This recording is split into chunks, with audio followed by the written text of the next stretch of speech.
আসসালামু আলাইকুম, ভালো আছেন সবাই? গুড।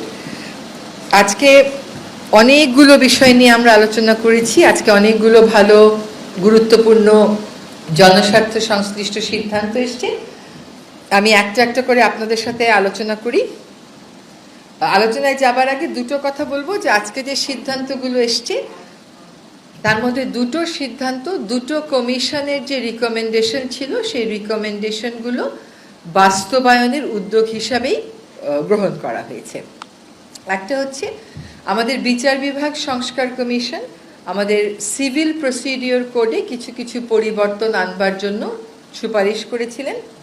তারই আলোকে আমরা সেই ব্রিটিশ সরকারের সময় প্রণীত সিপিসির কিছু কিছু সংশোধন আজকে নীতিগতভাবে অনুমোদন করতে পেরেছি। আপনারা জানেন যে বাংলাদেশে একটা কথা আছে যে কারোর সাথে শত্রুতা করতে গেলে একটা ল্যান্ড মামলা জুড়ে দাও, তাহলে 3 জেনারেশনে সেই মামলা আর শেষ হবে না। তো আজকে সেই 3 জেনারেশন যেন না লাগে, 1 জেনারেশনেই যেন মামলা শেষ করা যায়, সেই জন্য সিপিসির কিছু সংশোধনী আনা হয়েছে যাতে করে যারা বিচার প্রার্থী তাদের সময় কম লাগে, তাদের টাকা কম লাগে। অনেক সময় আমরা যারা উকিল আছি তারা নানান অজুহাতে বিভিন্ন সময় নিয়ে মামলার প্রক্রিয়া বিলম্বিত করি, সেটা যেন না হয় সেরকম কতগুলো সিদ্ধান্ত এসছে। কয়েকটা উদাহরণ আমি আপনাদেরকে দিচ্ছি। যেমন আগে যেটা হতো যে একটা মামলার রায় হয়ে যাওয়ার পরেও আবার জারি মোকদ্দমা করতে হতো ওই মামলার রায় বাস্তবায়নের জন্য। এখন বলা হচ্ছে যে যখন রায় দেওয়া হবে ওই রায়ের মধ্যেই এক্সিকিউশনের বিষয়টা ইনক্লুড করে দেয়া হবে। আবার ওই যে বিভিন্ন সময় নেওয়ার কথা বলা হতো যে উকিলরা দাঁড়িয়ে দাঁড়িয়ে সময় নেবে, এখানে বলে দেয়া হয়েছে যে সর্বোচ্চ কয়বার সময় নেওয়া যাবে। আবার লিস্টে ফুল হিয়ারিংয়ের জন্য কয়টা মামলা সর্বোচ্চ নেওয়া যাবে, আর পার্শিয়াল হিয়ারিং হয়ে আছে পার্ট হার্ড ম্যাটার এরকম কয়টা লিস্টে সর্বোচ্চ ইনক্লুড করা যাবে। বিচার প্রক্রিয়াটা আমাদের অনেকাংশেই এখনও সেকেলে রয়ে গেছে। বিচার কার্যক্রমকে আধুনিকায়ন করতে এটা বলা হচ্ছে যে আমরা সমনজারিটা এখন থেকে টেলিফোনের মাধ্যমে, SMS-এর মাধ্যমেও বা অন্য মডার্ন যে ডিভাইসগুলো আছে, মডার্ন যে মেথডগুলো আছে তার মাধ্যমেও করতে পারবো।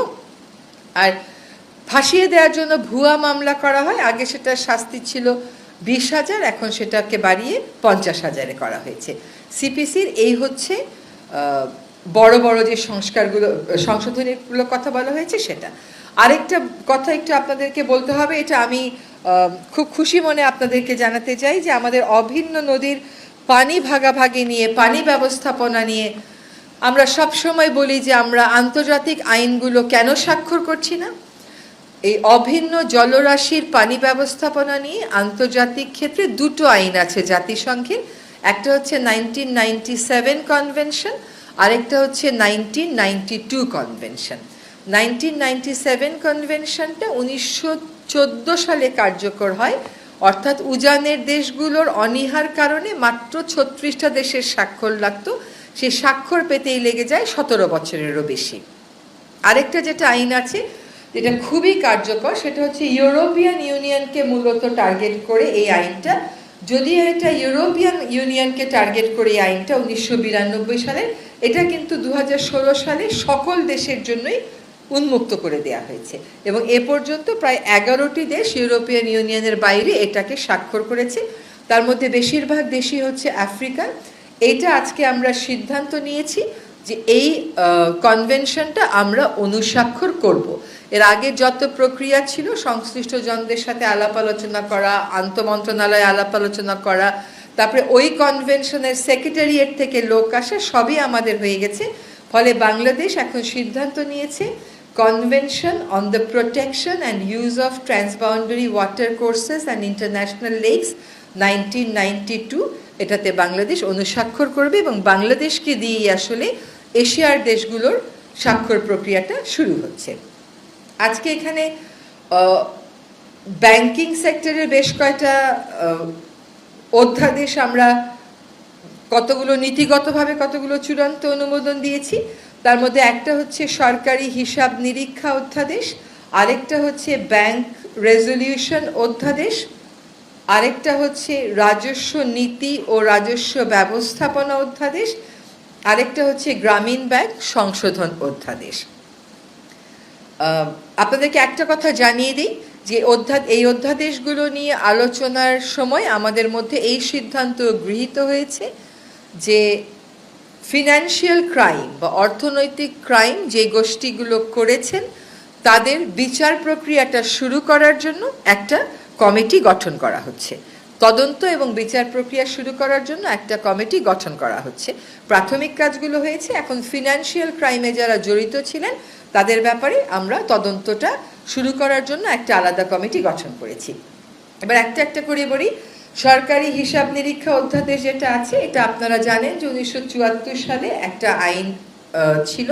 সে আইনের অতিরিক্ত হিসাবে, সম্পূরক হিসাবে এই অধ্যাদেশটা আজকে আমরা অনুমোদন দিয়েছি। এটার উদ্দেশ্যটা হচ্ছে যে আন্তর্জাতিক অডিটিংয়ের ক্ষেত্রে আন্তর্জাতিক কিছু স্ট্যান্ডার্ড আছে, সেই স্ট্যান্ডার্ড এবং প্র্যাকটিসগুলো যেন বাংলাদেশের কন্ট্রোলার এবং অডিটর জেনারেলরাও মেনে চলেন সেটা নিশ্চিত করা, যাতে করে সরকারি অর্থের সঠিক ব্যয় আমরা নিশ্চিত করতে পারি, সেক্ষেত্রে স্বচ্ছতা আমরা নিশ্চিত করতে পারি। এবার একটু ব্যাংক রেজলিউশন অধ্যাদেশে আসি। আপনারা জানেন যে এখানে আমাদের একটা শিল্প গোষ্ঠী কর্তৃক কীভাবে কয়েকটা ব্যাংকের উপর একচ্ছত্র নিয়ন্ত্রণ প্রতিষ্ঠা করে কত টাকা এই দেশ থেকে সরিয়ে নেওয়া হয়েছে এবং তহবিল তছরূপ করা হয়েছে, ওই জিনিসটা ভবিষ্যতে যাতে আর না হতে পারে সেজন্য কর্পোরেট সেক্টরে, ব্যাংকিং সেক্টরে শৃঙ্খলা আনার জন্য, জবাবদিহিতা আনার জন্য, আমানতকারীদের স্বার্থ সংরক্ষণের জন্য এই ব্যাংক রেজলিউশন অধ্যাদেশ আজকে আমরা পাশ করেছি। আমরা আবারও বলতে চাই যে আমরা আমানতকারী